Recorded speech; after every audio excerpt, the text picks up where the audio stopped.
All right, to start today's lesson, I just want to do a quick recap of what we learned last time. We had our introduction to rational functions, and it was notes number 21. And we started by looking at a graph and learning what limit notation was.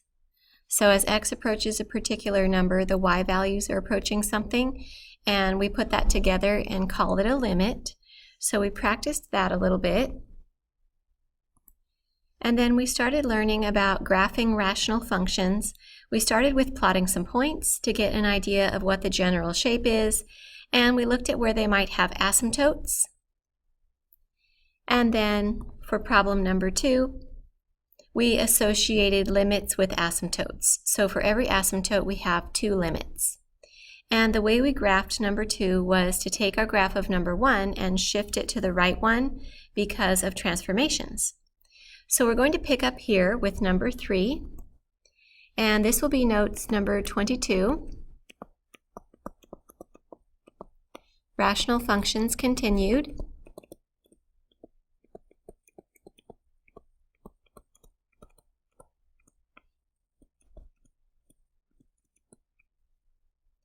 So now we're going to graph y equals 1 over x plus 2. We can do just what we did last time, which was to think about what y equals 1 over x looks like. And that looks something like this. And then we can use transformations. So in this case, because it's x plus 2, we would shift it 2 to the left.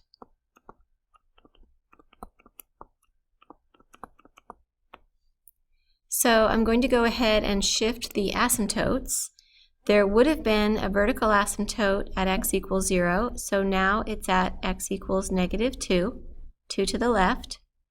And the horizontal asymptote is still at y equals 0. And then if you want to get a couple of points to plot, you could plug in some numbers like if x is negative 1, then we have 1 over negative 1 plus 2. So we have 1 over 1. So we could plot the point negative 1, 1. On the other side, if we have x equals negative 3, then we have 1 over negative 1. So we can go ahead and sketch the curves. Okay, now let's list the asymptotes. So our vertical asymptote is the line x equals negative 2. And our horizontal asymptote is the line y equals 0. So for the vertical asymptote, the limits that we want are, we want to describe what's happening to the left of negative 2 and to the right of negative 2. So the limit of y as x approaches negative 2 from the left would be notated like that. And the limit of y as x approaches negative 2 from the right would be notated like this. A little plus after it means from the right. Okay, so what is happening to the graph? As x approaches negative 2 from the left, the graph is going down toward negative infinity. And as x approaches negative 2 from the right, the graph is going up toward positive infinity. And then the limits that we have associated with our horizontal asymptote are always the limit of y as x approaches infinity and the limit of y as x approaches negative infinity. And that means what's the end behavior? As we go further to the right and further to the left, what are the ends of the graph doing? It doesn't matter what the graph is doing in the middle. What is it doing as you go toward the ends, sideways? So we can see that it's approaching a height of 0 on both sides. So those limits are both 0. And as I said last time, whatever you have for your horizontal asymptote should be the same as the values of those 2 limits. So those limits should be really easy to do. Okay, now here's the thing. Not every function is going to be a transformation of y equals 1 over x. They're going to get more complicated, so we're not going to be able to rely on transformations anymore. So we need to look at some other things that we're noticing. So one of the things we should be noticing is that if the denominator is x plus 2, and therefore the domain is all real numbers except negative 2. Remember, you can't have negative 2 on the bottom. That exception to the domain is where we have the vertical asymptote. X equals -2 is the number that made the denominator 0. And if you look back at number 2, the vertical asymptote was at x equals 1, and x equals 1 is the number that makes the denominator 0. So if all we have is the equation, and we want to know where its vertical asymptote is, we ask ourselves, what number makes the denominator 0? Now, we're going to learn next time an exception to this, but for today, that's as complex or complicated as it's going to get. So let's take a look at number 4.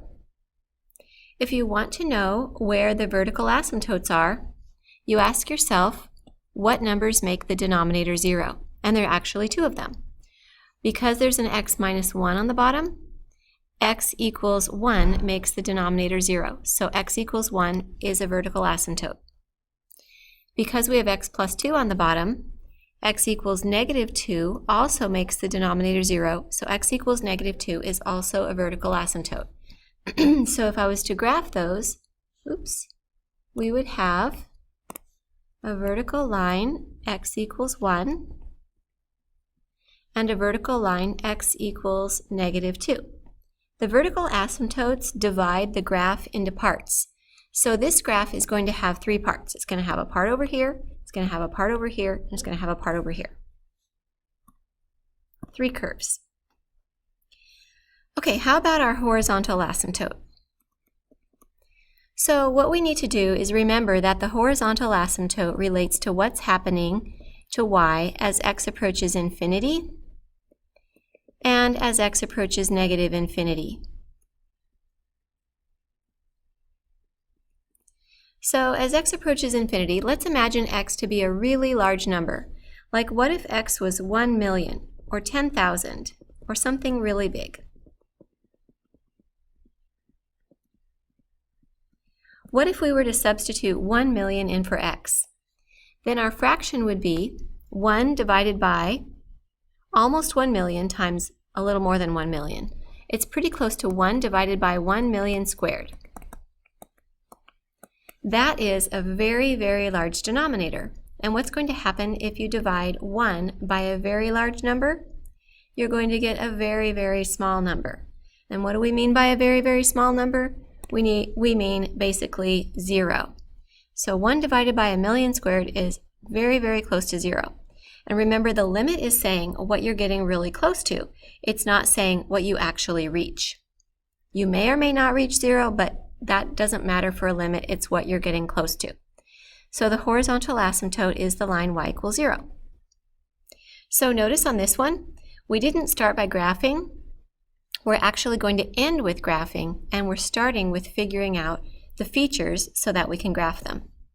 So let me go ahead and put that horizontal asymptote in place.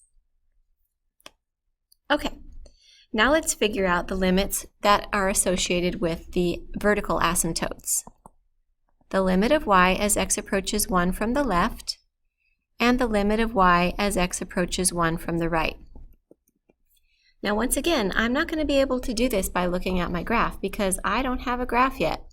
So what I'm going to do instead is imagine a number that is a little bit less than 1 and a number that's a little bit more than 1.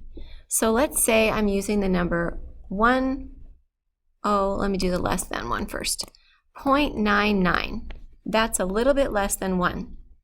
So if I have 1 divided by 0.99 minus 1, times 0.99 plus 2, I have 1 divided by something that's very, very close to 0 times 3.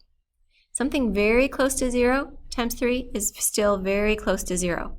And if you take 1 and you divide it by something that's very, very close to 0, it would actually be a tiny bit less than 0 because 0.99 minus 1 is negative.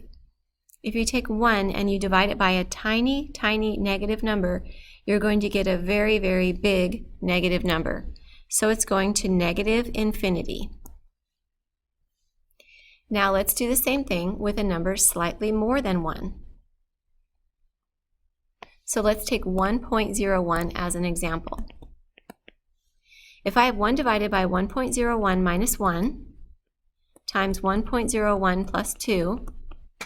It's 1 divided by something that's very, very, very close to 0, but positive, times 3. And 0, something very, very small, like 0 times 3 is still going to be very, very close to 0. So here we're taking 1 and we're dividing it by a tiny, tiny positive, and that's going to give us positive infinity. So here's what we know from that. We know that to the left of 1, our graph is going down to negative infinity, and to the right of 1, our graph is going up to positive infinity. Now let's look and see what's happening to the left and the right of negative 2. I'm taking my time with this one because this is the part of the problem that confuses students the most, and this is our first time thinking it through this way. What's the limit of y as x approaches negative 2 from the left? And what's the limit of y as x approaches negative 2 from the right? So I want you to think of a number that's a little bit to the left of negative 2. That would be something like negative 2.01. To the left of it means smaller, so not negative 1.99, but negative 2.01. So what happens if I plug that in? So I have 1 divided by negative 2.01 minus 1. Well, that part's basically negative 3. Negative 2.01 plus 2. Okay, that part is very, very, very tiny negative number. So I have 1 divided by a positive number divided by a very, very tiny negative number. And that's going to give us 1 divided by a tiny negative. So that's going to be a really, really huge number, negative infinity. And then what happens if I use a number that's slightly to the right of 2? Like slightly to the right of negative 2, like 1.99, negative 1.99. Then I have 1 divided by negative 1.99 minus 1, that's basically negative 3. And then multiplied by negative 1.99 plus 2, that's basically a tiny, tiny positive. So 1 divided by negative 3 times something slightly more than 0 but positive is going to be negative infinity again. So I feel like I probably need to go back to my other one because I think I made a mistake. So let's go back and try negative 2.01 again. I think I dropped a negative sign somewhere. Sorry about that. So negative 2.01. So we have 1 divided by, I think this might be where I made my mistake. Negative 2.01 minus 1 would be negative, and then negative 2.01 plus 2 would be negative. So we actually have a negative times a negative on the bottom. So 1 divided by a tiny positive denominator is positive. So we're going to put positive infinity. So that means to the left and the right of that particular asymptote, to the left of negative 2, it's going up to positive infinity, and to the right of negative 2, it's going down to negative infinity. So, based on that, and based on the idea that we know as it heads out toward the sides, the end behavior is it's going towards 0, I'm thinking that the graph is something kind of like this. We still don't seem to have a whole lot of information. So what would be nice is if we could gather a little bit more information, like on the intercepts, X-intercepts, Y-intercepts, and perhaps some extra points. So that's where we're going to head with the next one. Okay? What we're going to do is find the Y-intercept, the X-intercepts, as well as the asymptotes, the limits, and draw the graph. So to find a Y-intercept, no matter what, you always plug in 0 for x. No matter what kind of function you have. So if I plug in 0 for x, I get y equals 0 plus 1 over 0 minus 1, and that's negative 1. So the point is 0, negative 1. To find to find an x-intercept, you always plug in 0 for y. So that would give us 0 equals x plus 1 over x minus 1. So if you have 0 equals a fraction, the only way that's possible is if 0 equals the numerator. Remember, you can't have 0 in the denominator, so it's just 0 equals the numerator. So you don't even need to worry about the denominator. 0 equals x plus 1, and that's going to give us x equals -1. So the x-intercept is the point -1, 0. Okay, now for asymptotes. Remember last time we noted that whatever number makes the denominator 0 is going to give us our vertical asymptote. So vertical asymptote, x equals 1. And so that means we're going to have a couple of limits, the limit of y as x approaches 1 from the left, and the limit of y as x approaches 1 from the right. Also, to find the horizontal asymptote, we want to imagine that x is getting really, really large, like 1 million, 1 billion, etc. What happens if you have 1 million plus 1 over 1 million minus 1? That's awfully close to just a million divided by a million, and that is basically 1. So it's very close to 1. So the horizontal asymptote is y equals 1. Okay, and that means that we're going to have these limits. The limit of y as x approaches infinity is 1, because it's going to match the horizontal asymptote, and the limit of y as x approaches negative infinity is 1. Okay, those limits describe the same thing that the horizontal asymptote describes. As we go further out sideways, it's getting closer to a height of 1. So we just need to evaluate the other two limits that I started, and then we can draw the graph. Okay, so when x is a little bit less than 1, let's imagine that as 0.9. So if we have 0.9 plus 1 over 0.9 minus 1, you have something close to 2 over something really, really small but negative. So you have a positive over a negative. This is how I want you to show your work. You have a positive over a really tiny negative, very close to 0. So that's going to be basically going toward negative infinity. What if x was something a little bit more than 1, like 1.1 or 1.01? 1.01 plus 1 over 1.01 minus 1. That's pretty close to 2 on the top. That's positive, and that's really close to 0 on the bottom, but positive. So we have positive over positive, and that's heading toward positive infinity. Okay, let's put all this together and draw the graph. So first I'm going to draw my asymptotes. X equals 1, y equals 1.